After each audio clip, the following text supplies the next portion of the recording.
Donc, ce matin, Daniel, chapitre 2. Je suis content d'arriver à ce chapitre-là aujourd'hui.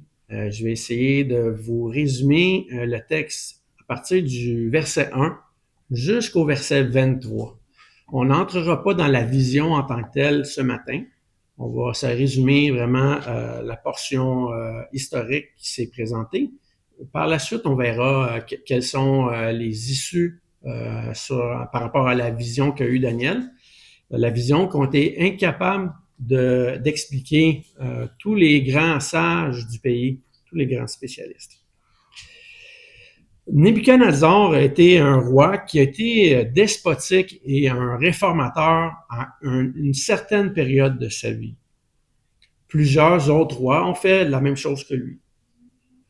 Il a adopté les coutumes de son royaume, mais ces coutumes-là ont été rejetées en bonne partie par Daniel.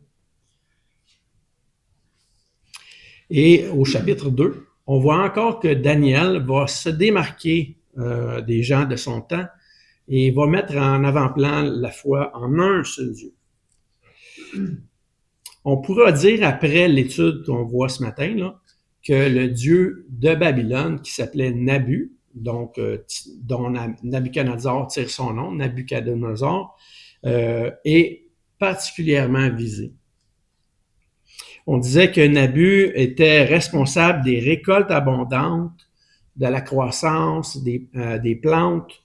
Et dans les chapitres subséquents, on va voir que même Nabuchodonosor va être chassé au champ, là où se fait la récolte. On verra ça en temps et lieu. Donc, Daniel va vraiment prouver sa foi face aux spécialistes du pays de Nebuchadnezzar.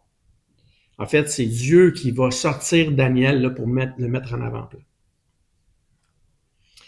L'importance des rêves à cette époque-là, à Babylone, c'était vraiment primordial. On disait que les rêves du roi pouvaient définir l'avenir du pays.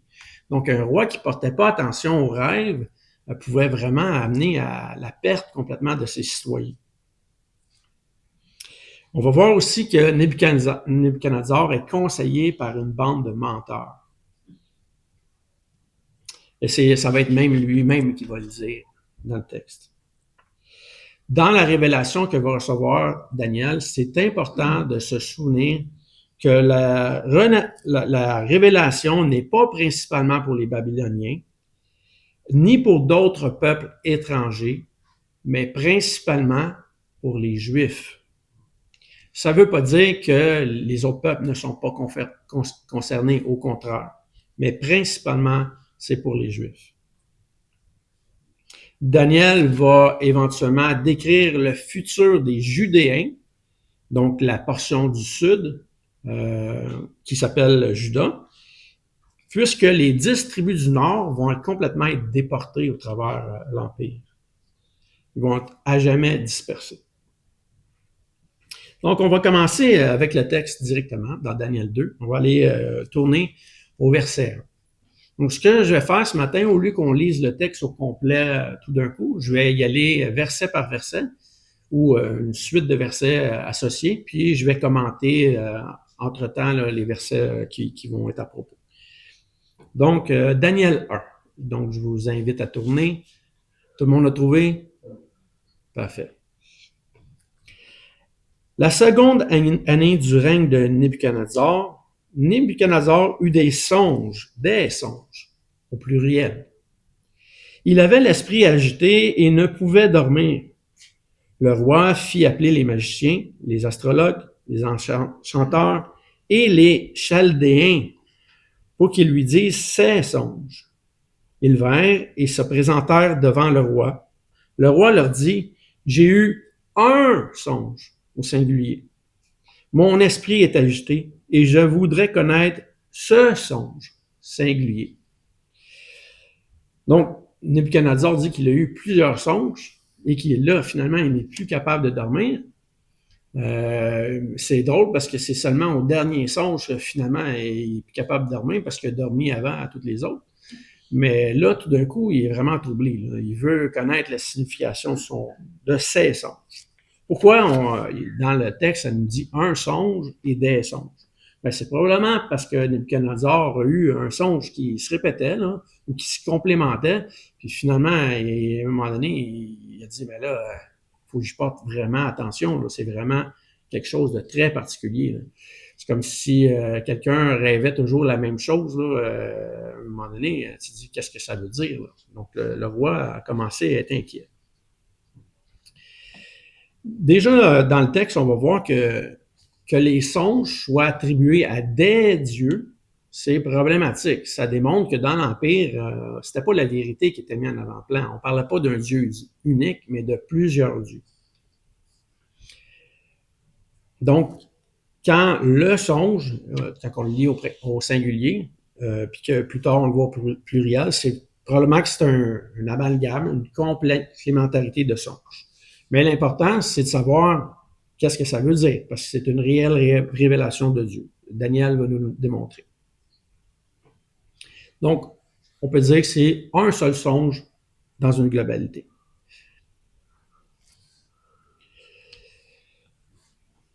Et le songe va pointer au Messie. Mais ça, on va regarder ça pour la prochaine leçon.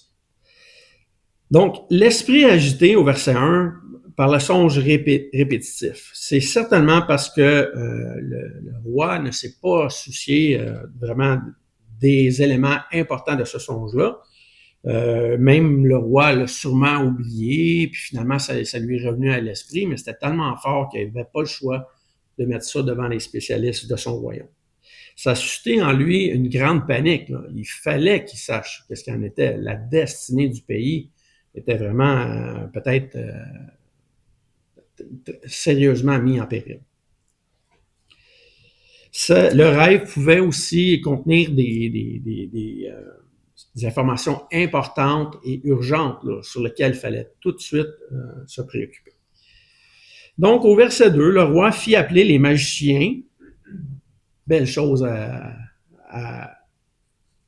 solliciter, des magiciens, c'est merveilleux. Les astrologues, yes sir, on va lire dans les étoiles, amenez-moi les astrologues. Les enchanteurs. Et finalement, les Chaldéens ou les Chaldéens. Il faut qu'ils disent des songes. Ils vinrent et se présentèrent devant le roi. Des gens qui prétendaient prédire l'avenir, mais ils ne le prédisaient pas. Ils prétendaient. Ils étaient considérés comme les gens les plus instruits du pays, puisque le roi les met en avant-plan. Mais spécialement les Chaldéens. On va voir un petit peu tantôt pourquoi. Il y avait autour du roi plusieurs manipulateurs, plusieurs mensonges, plusieurs menteurs, là, puis plusieurs gens qui étaient eux-mêmes illusionnés. C'est pas vraiment différent de ce qu'il y a dans nos populations aujourd'hui. Même nos gouvernements, nos ministres sont aussi environnés de certains charlatans, de fraudeurs, des menteurs, des gens qui prédisent l'avenir de notre pays sans vraiment s'appuyer sur de réelles valeurs bibliques et chrétiennes. Et ce que ces manipulateurs-là du temps de Babylone voulaient mettre en avant-plan, c'est absolument pas ce que Dieu voulait pour le peuple. Et c'est un peu comparable aussi même dans certaines de nos églises. On a certains prédicateurs qui se disent être des spécialistes de théologie. Il y en a qui se disent être des libéraux. C'est une aberration. Certains qui se prétendent être des chrétiens, qui n'en sont pas non plus. Je ne parle pas ici de gens qui sont dans l'erreur sur des points secondaires. Là. Je parle de gens qui font vraiment erreur sur l'Évangile en tant que tel. On va aller voir un petit peu les Chaldéens. La Bible nous en parle. Dans d'autres passages, on va voir qui sont ces gens-là qui sont autour du roi. Parce que ça parle des gens qui ont des fonctions, hein, ça disait tantôt des gens des magiciens, des astrologues, des enchanteurs, ça, c'est des gens qui ont certaines qualifications. Mais les Chaldéens, là, c'est vraiment un peuple, c'est des personnes.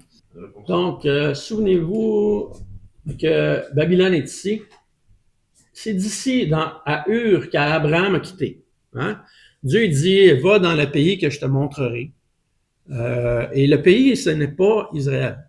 Le pays, c'est celui qui mène à la foi. Oui, il l'envoie vers Israël, mais le pays, c'est le pays de la foi qui mène dans l'éternité. Donc, Dieu envoie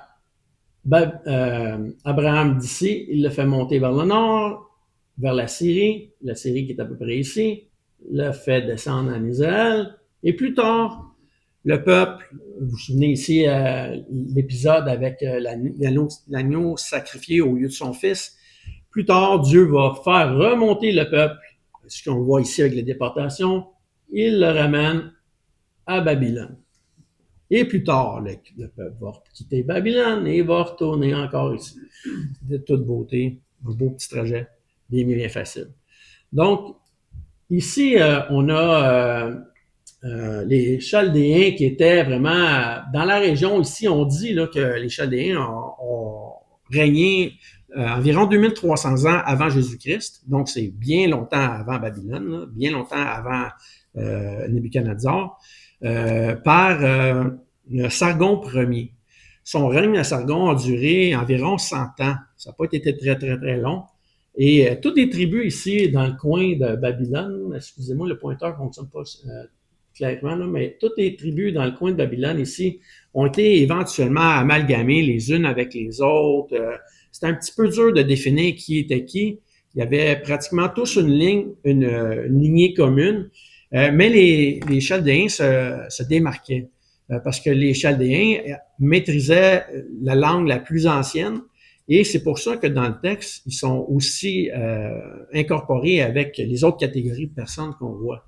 C'était si on peut dire, les bourgeois du temps, les gens les mieux nantis, les gens qui avaient une connaissance supérieure aux autres, et on se référait souvent à eux, là, justement, dans la culture. Donc, c'était vraiment des personnes très importantes. Que nous dit la Bible à propos des Chaldéens? On va aller voir dans Job. Job 1,17. Je ne sais pas si vous vous souvenez, à un moment donné, Satan se présente devant Dieu et il dit « Ah, vois ton serviteur Job, mais je suis certain que si tu le tentes un peu, là, si tu le mets à l'épreuve, là, il va te renier. Là. » Et à partir du verset 14, on a un épisode où on voit que les Sabéens vont tuer les fils de Job et qu'on voit au verset 17 que les Chaldéens, eux, vont tuer les serviteurs de Job. Donc, je vous lis le texte. Verset 17. Il parlait encore, donc ça, c'était un serviteur dans le contexte, lorsqu'un autre vint, donc un autre serviteur vint et dit à Job, éventuellement, des Chaldéens formés en 3 bandes se sont jetés sur les chameaux, les ont enlevés et ont passé les serviteurs au fil de l'épée. Et je me suis échappé moi seul pour t'en apporter la nouvelle. Donc, les Chaldéens étaient déjà un peuple connu des Israélites. Ça devait être un peuple ennemi qui était fortement craint et qui n'ont pas, disons, agi pour la bonté de Job. Donc, c'était déjà connu. Je vous ai parlé des Sabéens rapidement là, qui ont tué les fils. Ça, c'est juste 2-3 versets avant. Je vais juste vous montrer d'où venaient les Sabéens. Les Sabéens venaient d'ici environ, là. Si on descend à Jérusalem, on arrive à Pétra, si vous avez une petite référence historique, là, la ville de Pétra, qui est vraiment la ville creusée dans le roc, c'est de là qu'étaient les Sabéens. Donc, les Sabéens ont tué les fils de Job. On ne sait pas Job où il habitait exactement à l'époque. Et les Chaldéens, eux, sont venus battre les serviteurs de Job. Donc, tout ce qui environne Israël alors qu'ils sont déportés, c'est tout ce qui entourait vraiment la partie centrale du pays. Il ne reste plus de référence à Israël. Là. Ils n'ont plus de coutumes, ils n'ont plus rien. Ils sont vraiment oppressés, opprimés par tous les peuples environnants. C'est quand même assez incroyable. Je vous disais pas ça pour qu'on fasse une étude exhaustive là, sur les Chaldéens, mais il y a d'autres passages qui nous parlent d'eux, entre autres. Habakkuk 1,6, Dieu il dit dans le passage qu'il va en fait susciter les Chaldéens pour redresser les Israélites rebelles. C'est vraiment terrible. Là. Donc Dieu s'en sert vraiment pour ramener à la foi. Je vais vous lire rapidement. Habakkuk 1,6 dit « Voici, je vais susciter les Chaldéens, peuple furibond et impétueux, qui traverse de vastes étendues de pays pour s'emparer de demeures qui ne sont pas à lui. » Donc, c'était vraiment un signe de jugement. 2 Rois 24, 2, encore la même chose. 2 Chroniques 36, 17. Donc, plusieurs passages pour dire à Israël que Dieu va se servir d'eux pour contrer leur désobéissance. Et on avait vu dans le premier chapitre que c'était à cause de la désobéissance d'Israël qu'ils étaient amenés directement à Babylone. Donc, en fait, les Chaldéens, c'est aussi synonyme quand on parle des Acadiens. C'est le même peuple. On peut retrouver ça encore dans la Bible si on fait une petite recherche sur Akkad. Donc, c'est une langue ancienne qui était utilisée par les Chaldéens et qui était, disons, une langue commune très, très, très longtemps au travers un peuple qui est majoritairement, comment je dirais ça, un peuple, pas nomade, mais un peuple, pardon? Ouais, rebelle, mais disons un peuple d'étrangers. OK? Disons ça comme ça. Si un autre synonyme me vient mieux tantôt, je vous en sortirai un autre, là. C'est tout ce qui me vient pour l'instant. Mais disons, tiens, pas un peuple pur laine, tiens, si on peut dire ça, avec une analogie souvent qu'on entend ici au Québec. Donc, pas les gens nécessairement natifs d'un endroit qui sont restés au même endroit. C'est un peuple là, tu sais, amalgamé, là, colonisé. C'est ça, un peuple là. Pas un peuple de souche. Pas un peuple de souche, un peuple vraiment perturbé par plusieurs colonies là, ou contrées. Et de la langue de l'acadien va dériver toutes les langues, beaucoup de langues sémitiques, et même jusqu'à l'arabe aujourd'hui. Si vous connaissez l'arabe, c'est quand même assez facile pour quelqu'un là, qui connaîtrait cette langue-là de comprendre les textes anciens. Il y a beaucoup, beaucoup de similitudes. On dit qu'il y a environ 60 à 70% des mots, disons, en arabe, qui sont communs là, avec les langues anciennes, dont l'acadien. Allons au verset 3. On nous parle de l'incapacité des spécialistes de l'époque de répondre au roi. Le roi Nabuchodonosor, au verset 3, leur dit « J'ai eu un songe, mon esprit est agité, je voudrais connaître ce songe. » Les Chaldéens répondirent au roi en langue araméenne, donc ça, c'est pratiquement une langue syriaque. Donc, tantôt, quand on parlait là, d'Israël qui est entouré par toutes des cultures différentes, le syriaque, c'était la langue qui était parlée ici. C'était aussi une langue dérivée qui a été connue de Jésus et sur laquelle Jésus a exposé ses sermons. Donc, ce n'était même plus l'hébreu au temps de Jésus. Donc, les Chaldéens disent au roi en langue araméenne, « Ô roi, vis éternellement. » Ils n'ont aucune idée de c'est quoi l'éternité, ils ne connaissent même pas le vrai Dieu. « Dis le songe à tes serviteurs et nous t'en donnerons l'explication. » Wow, merveilleux. On va voir qu'ils sont vraiment en train de mentir parce qu'ils sont incapables de répondre. Verset 4. Quand il dit « Dis le songe à tes serviteurs », ça prouve encore qu'ils sont des charlatans. On va le voir dans la suite. Le roi n'avait affaire qu'à des menteurs. Au verset 5.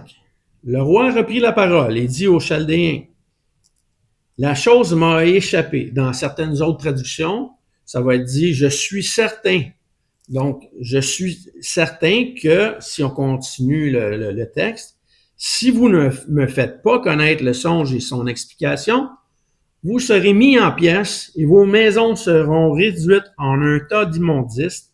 Mais si vous me dites le songe et son explication, vous recevrez de moi des dons, des présents, de grands honneurs.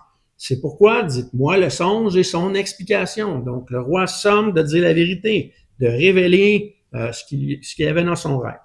Ils répondirent pour la seconde fois, que le roi dise le songe à tes serviteurs, et nous en donnerons l'explication. Ils sont encore en train de mentir. Le roi, une autre fois, verset 8, reprit la parole et dit, je m'aperçois, en vérité, que vous voulez gagner du temps, parce que vous voyez que la chose m'a échappé. Si donc vous ne me faites pas connaître le songe, la même sentence vous enveloppera tous.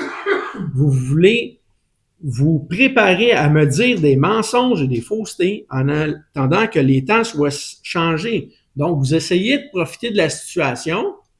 Vous ne me dites pas la vérité. Vous cherchez à gagner du temps là, pour que peut-être je me calme puis que votre sort soit changé, mais vous devez me dire la vérité.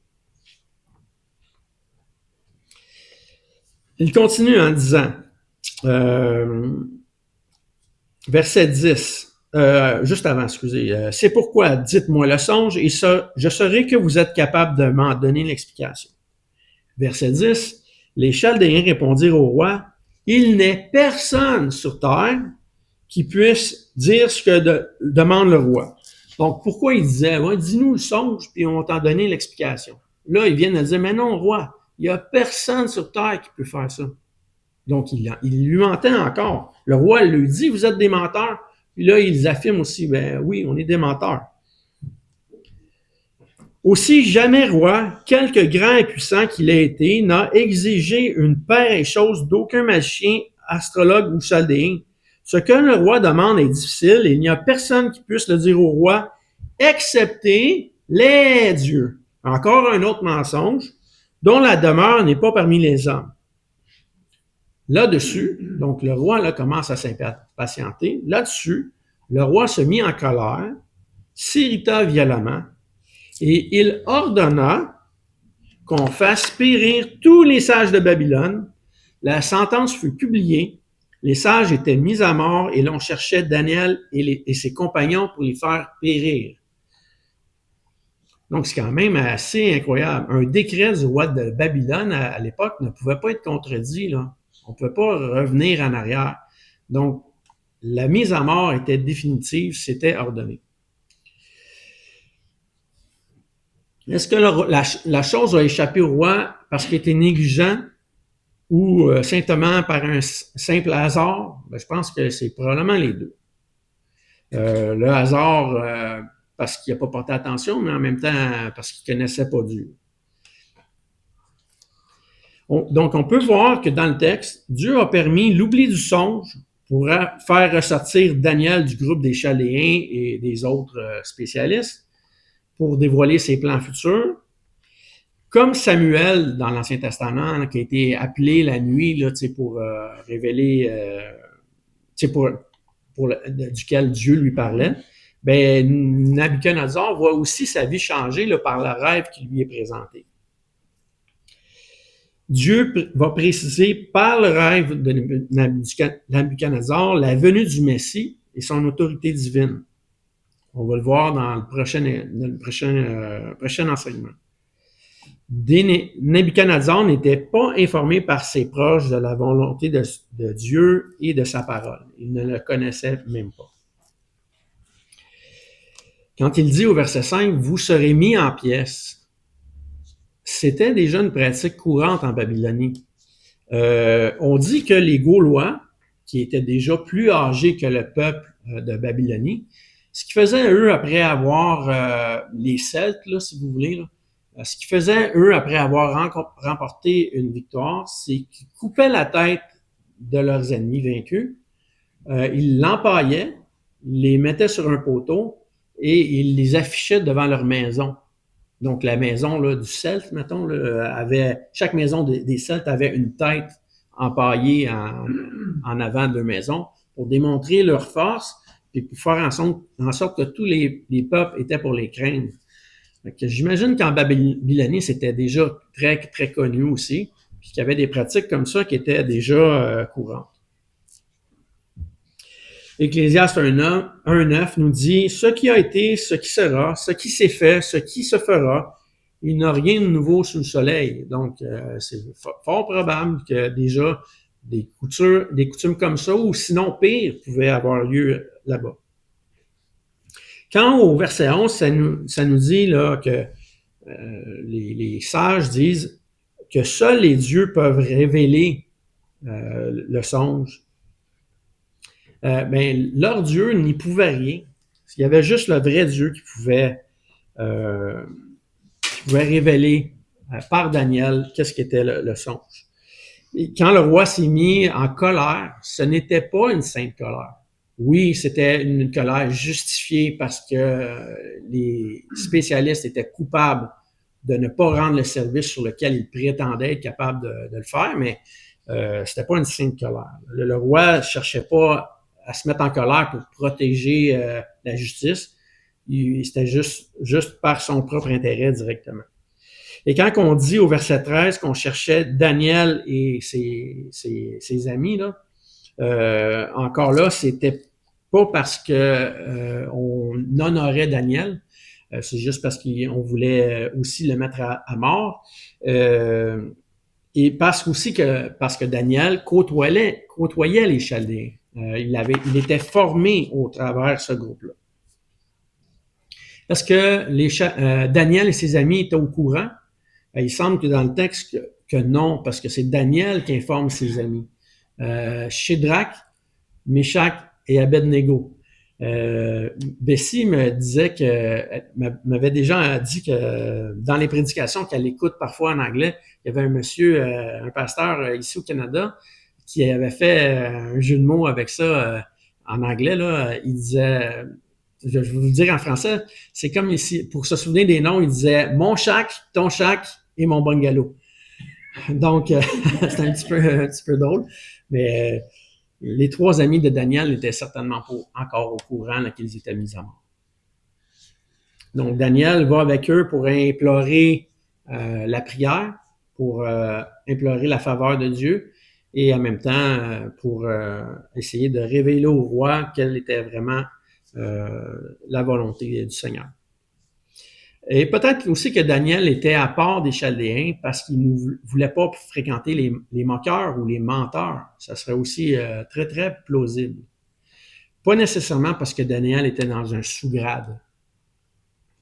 Parce que les textes jusqu'à présent, le chapitre 1 et ce qu'on voit au chapitre 2, nous montrent que Daniel était amplement qualifié pour être capable de répondre à la demande du roi.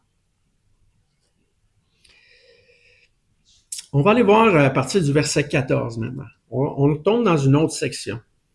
Là, on voit que c'est Daniel qui va agir à ce moment-là. Verset 14. Alors Daniel s'adressa d'une manière prudente et sensée à Arjoc, chef des gardes du roi. Quand on regarde en détail le titre d'Arjoc, le chef des gardes du roi, on voit en fait que c'est soit lui-même un bourreau ou le chef des bourreaux, parce que le texte nous dit qu'il est sorti pour mettre à mort les sages de Babylone. On va voir qu'il est le commandant aussi. Donc, il prit la parole et il dit à Arjoc, commandant du roi, « Pourquoi la sentence du roi est-elle si sévère? Pas si sévère à l'endroit des charlatans, mais si sévère face à lui et ses amis. » Daniel ne se considère pas de la même qualité que les usurpateurs. Là. Il se met vraiment à part. Alors, Arjoc exposa la chose à Daniel, et Daniel se rendit vers le roi. Il le pria de lui accorder du temps pour donner au roi l'explication. Qu'il y ait eu des morts dans le royaume déjà quand Daniel se présente devant le roi ou qu'il n'y en ait pas eu, c'est pas tellement pertinent. La suite du récit va nous montrer que Daniel va agir pour préserver la vie des autres. Donc Daniel agit par bonté puis il veut le salut des gens. Il veut vraiment que la vérité arrive à chacune des oreilles. Mais pourquoi Arjoc et même le roi vont dire oui, vont céder à la requête de Daniel, même malgré le traité là, qui vient d'être fait ou la déclaration qui est faite par Nebuchadnezzar? Ben, il n'y avait pas le choix. Mais en même temps, Daniel, au chapitre 1, avait prouvé qu'il était digne de confiance et il avait déjà reçu la faveur du Seigneur. Verset 17.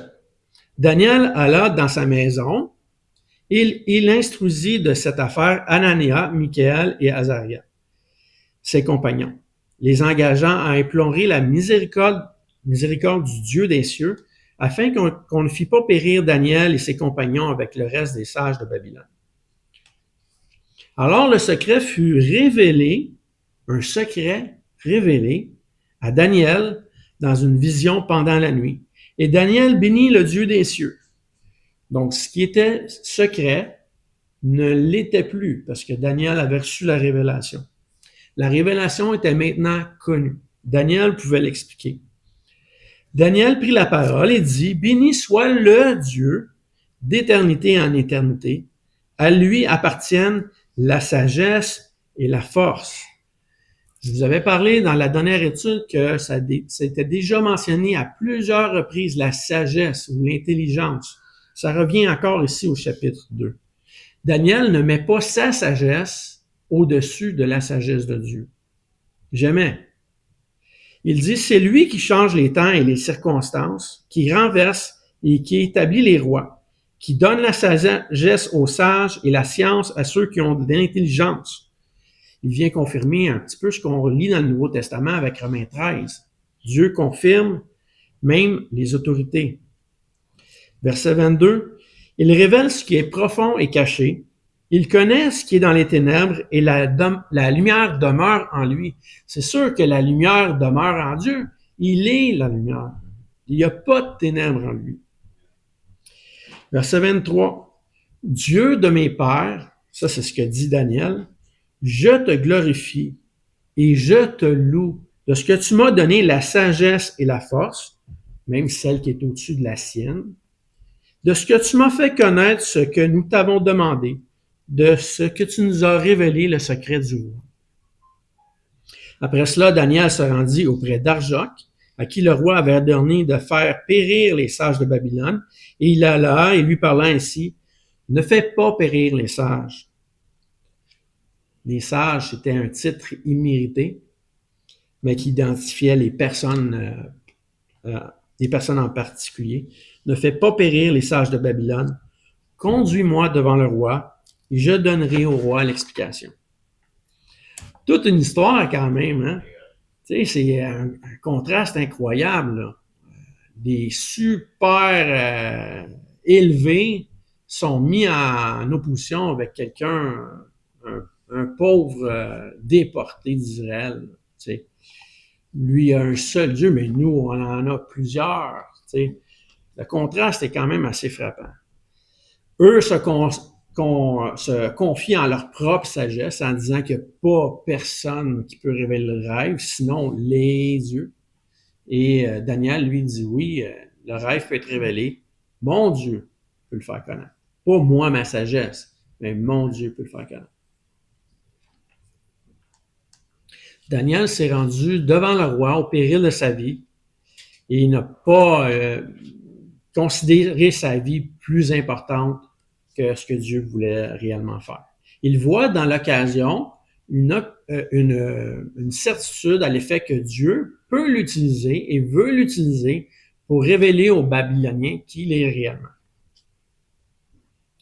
Le roi va accepter, fort possiblement à cause de l'honnêteté de Daniel, qu'on a vu déjà au chapitre 1, et c'est certainement un point qui a joué fortement dans le dénouement de l'histoire et qui a joué en faveur des Israélites, malgré beaucoup de contestations. Au verset 17, quand Daniel dit qu'il veut implorer son Dieu, le Dieu des cieux, le seul Dieu, il fait valoir devant le roi le monothéisme, pas le polythéisme. Il fait valoir la même foi qu'Abraham, qui avait quitté la Babylonie ou Ur, disons longtemps au préalable. Il implique aussi tous ses amis qui ont la même foi que lui pour implorer le seul Dieu. Est-ce que Daniel a demandé à tous les Israélites de prier? Non. Non. Parce qu'il y en avait beaucoup là-dedans qui n'étaient pas incroyants. C'était pour ça qu'ils étaient rendus en Babylonie. Mais ses amis et Daniel, eux, étaient des croyants. La Bible nous dit que la prière qui provient d'un cœur entier, d'un cœur sincère et entier est d'une grande puissance. Matthieu 7,7 nous dit, en fait, c'est Jésus qui dit, « Demandez et l'on vous donnera. Cherchez et vous trouverez. Frappez et l'on vous ouvrira. Seulement si c'est fait selon la volonté de Dieu, pas si c'est fait selon nos propres désirs charnels. » Ailleurs, Jésus va dire, « Je te remercie, Père, de ce que tu as caché ces choses aux grands et aux intelligents, mais que tu l'as révélé aux faibles, aux petits, à ceux qui s'humilient. » Donc, c'est vraiment important d'avoir une bonne attitude quand on vient devant Dieu pour implorer son sort. C'est lui, Dieu, qui est au-dessus de tout. Au travers de ce qu'on a vu, là, Dieu va montrer par Daniel 8 points spécifiques. Qu'il est maître au-dessus de tout, c'est la première chose. Qu'il change les temps et les circonstances selon sa volonté, donc pas pour le mal, mais pour le bien. Donc, la Bible nous dit qu'il change le mal en bien. Et ça nous dit aussi qu'il ne force pas la volonté de quiconque. Chacun est libre de croire ce qu'il veut, quand il veut, mais il y a une finalité à tout et chacun va devoir rendre compte au Seigneur. Il renverse et établit les autorités, selon ce que j'ai mentionné tantôt. Romains 13 nous le prouve aussi dans le Nouveau Testament. Il donne la sagesse aux sages, pas seulement de l'intelligence, là, de connaître des faits, mais une sagesse encore qui surpasse toute intelligence. Il donne la science à ceux qui ont de l'intelligence et l'augmente par la recherche de la sagesse. C'est ce que nous dit aussi Salomon dans les Proverbes et dans Ecclésiaste. Il révèle sa parole et ses intentions. Il révèle ce qui est profond et caché. Il connaît ce qui est dans les ténèbres, étant lui-même la lumière. Dans l'Ancien Testament, ça nous dit que Dieu ne fait rien sans au préalable en aviser ses prophètes.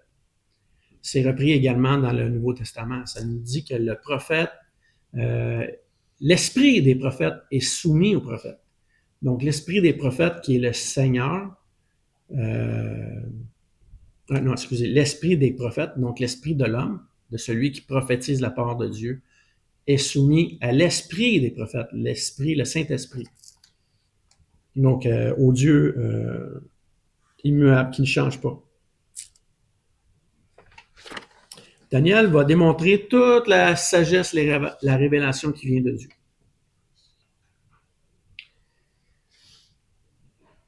Par rapport à l'humilité que j'ai mentionnée tantôt, dans 1 Corinthiens 1, 26 et 29, ça nous parle de nous, les chrétiens. Ça nous dit, en fait, ça parle des Corinthiens, mais ça s'applique aussi à nous au sens large. Ça dit, considérez, frères, c'est Paul qui mentionne ça, que parmi vous qui avez été appelés, il n'y a ni beaucoup de sages selon la chair, ni beaucoup de puissants, ni beaucoup de nobles, mais Dieu a choisi les choses folles du monde pour confondre les sages. Dieu a choisi les faibles du monde pour confondre les fortes. Et Dieu a choisi les choses viles du monde à ceux qu'on méprise, celles qui ne sont point pour réduire à néant, celles qui sont afin que nulle chair ne se glorifie devant Dieu. Si vous ne comprenez pas le passage, je vous invite à l'étudier en détail à la maison. Là. Dieu n'est pas en train de dire qu'on n'est pas important ou qu'il y a des sous-hommes. C'est pas ça. C'est qu'aux yeux des hommes, certains vont être abaissés, mais Dieu, lui, il est prêt à les élever tant qu'on s'humilie et qu'on veut vraiment le chercher. Daniel dit, « Je te loue de ce que tu m'as fait connaître. » La prière là, de Daniel, c'est pas une formule magique. C'est pas quelque chose là, qui amène des miracles. Là. C'est vraiment une soumission volontaire au Seigneur et une attente à son endroit. C'est Dieu qui agit par bonté pour nous. Et Jésus, de la même façon que Daniel, a reçu toutes les connaissances de son Père. Je vais mettre fin ici à l'enseignement de ce matin. Je pense qu'on en a vu déjà assez. Ça nous donne déjà un bon portrait du passage. Et dans la prochaine étude, on va arriver vraiment à la révélation en tant que telle. Et on va essayer je vais essayer avec des graphiques de vous montrer que c'est assez simple ce que Daniel va révéler. C'est assez clair pour le roi.